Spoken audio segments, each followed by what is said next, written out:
Euzu billahi mineşşeytanirracim. Bismillahirrahmanirrahim. Elhamdülillahi rabbil alamin ve salatu vesselamu ala hayri halqihi Muhammedinil emin ve ala alihi ve sahbihi ecmaîn. Değerli dostlar, değerli arkadaşlar, sizleri selamların en güzeli olan Allah'ın selamı ile selamlıyorum. Arapçayı temelden öğrenmek isteyen ve Arapçasını pekiştirmek isteyen kardeşlerim, hepiniz hoş geldiniz. İnşallah birlikte medreselerde okutulan kitapları elimizden geldiği kadar kendi bilgi ve birikimimiz çerçevesinde işlemeye gayret edeceğiz. Yüz yüze medrese eğitimi almaya imkanı olmayan kardeşlerimi de hesaba katarak Şark Medreseleri Online Medrese Dersleri adıyla YouTube kanalımızdan online olarak bu hizmeti sürdürmeye çaba sarf edeceğiz. Sizlerle beraber ilmi müzakere yapmaktan mutluluklar duyarız. Ne mutlu bize ki Allah Celle Celaluhu bizleri böyle bir çalışma yapmaya muvaffak eyledi. Sizlerle bilgi alışverişinde bulunma imkanı sundu.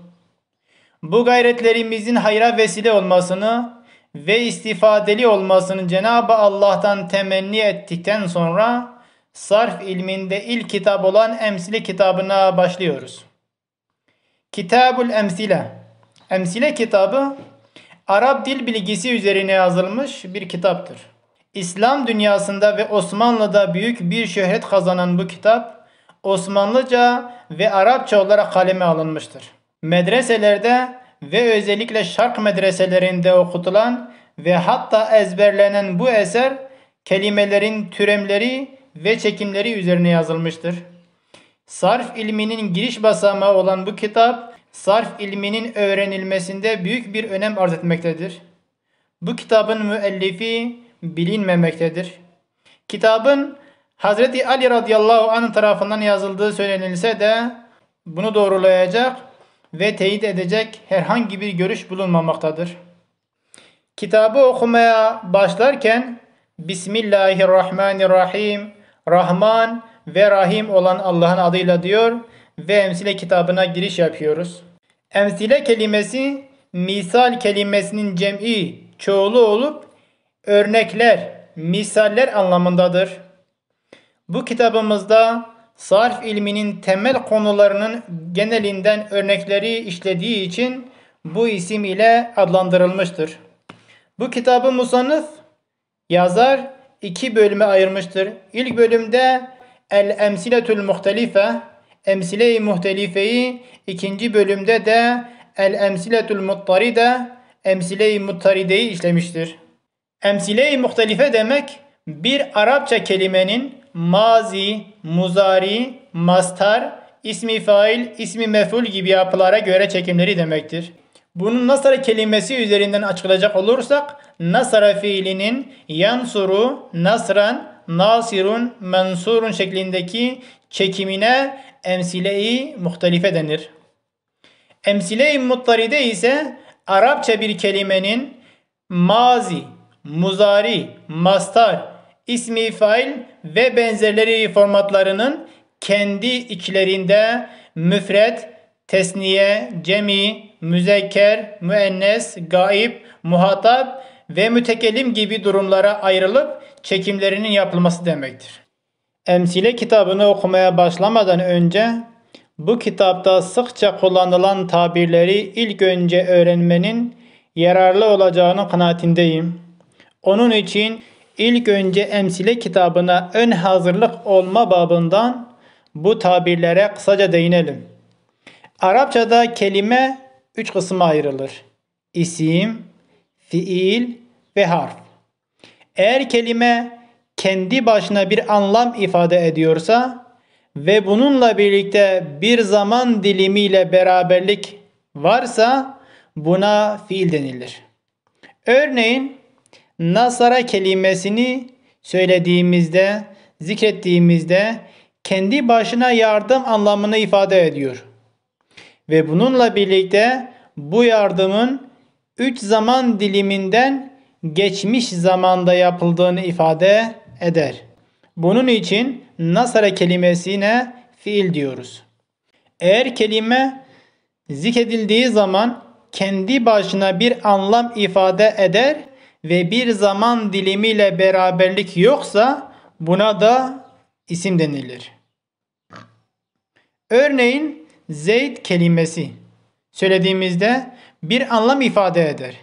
Bir şahsa delalet eder. Ama bir zaman dilimiyle beraberlik söz konusu olmadığından Zeydun kelimesi de isim olarak adlandırılır. Eğer kelime tek başına zikredildiği zaman bir anlam ifade etmiyorsa ve bir zaman dilimiyle beraberlik söz konusu değilse bu kelimeye de harf denilir.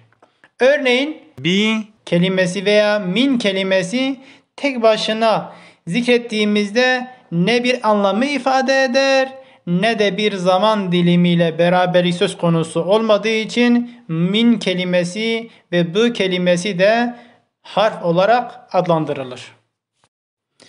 Diğer bir konu, Türkçe'de olduğu gibi Arapçada da zaman dilimi 3 kısma ayrılır. Geçmiş zaman, şimdiki zaman, gelecek zaman. Geçmiş zaman için Arapçada madi tabiri kullanılır.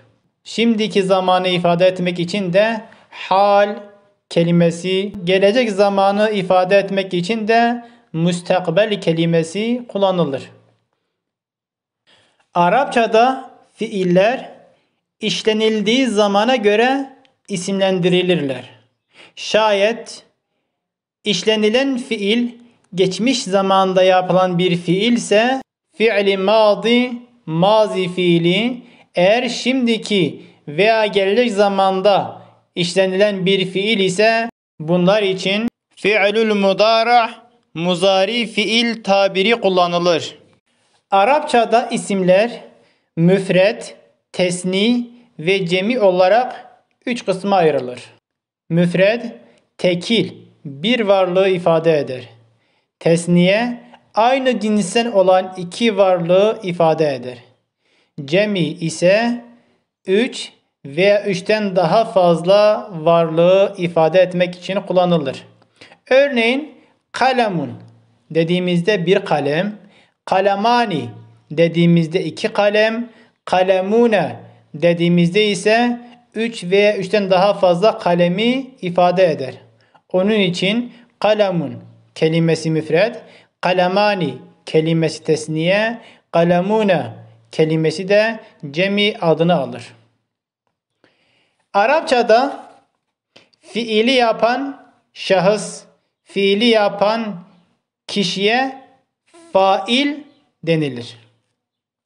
Bunun Türkçe'de karşılığı öznedir. Örneğin Nasara Zeydun dediğimizde Zeyd yardım etti. Nasara yardım etti anlamını ifade eder. Yardımı kim etti? Kim yardım yaptı? Sorusuna cevaben Zeydun diyoruz. Bu yardım eden Zeyd'dir. O zaman Zeyd fail oluyor. Çünkü fiili işleyen kişi kendisi olduğu için fail adını alır. Şayet zikrettiğimiz Nasara Zeydun örneğinde olduğu gibi fiilin kimin tarafından yapıldığı biliniyorsa buna bina-i ma'lum. Fiilin kimin tarafından yapıldığı bilinmiyorsa buna da bina-i meçhul denilir. Örneğin Nusire Zeydun, Zeyd'e yardım yapıldı dediğimizde Nusire yardım yapıldı. Ama kimin tarafından yardımın yapıldığı bilinmediği için buna bina-i meçhul denilir. Eğer fiili yapan şahıs fail göz önünde ise, hali hazırda mevcut ise buna hadır tabiri kullanılır. Eğer fiili yapan şahıs fail göz önünde değilse, hali hazırda mevcut değilse bunun içinde gaib tabiri kullanılır. Arapçada isimler eril ve dişil olarak iki kısma ayrılır. Eğer kelimemiz erile, bay ya da erkeğe delalet ediyorsa müzekker adını alır. Eğer kelime dişiye, bayana, kadına, hanımefendiye delalet ediyorsa müennes adını alır. Örneğin muallimun dediğimizde bay öğretmen, erkek öğretmen için kullanılır. Onun için muallimun kelimesi müzekkerdir. Muallimetun dediğimizde bayan öğretmen, kadın öğretmen anlamını ifade eder. Onun için muallimetun kelimesi de müennestir. Değerli arkadaşlar, bu zikrettiğimiz ön bilgilerin tekrar edilmesi ve kavranılması önem arz etmektedir. Emsile kitabından birinci dersimiz burada sona ermektedir. İkinci derste bir arada olmak dileğiyle Allah'a emanet olun, sağlıcakla kalın. Ve ahiru da'vana enilhamdülillahi rabbil alemin.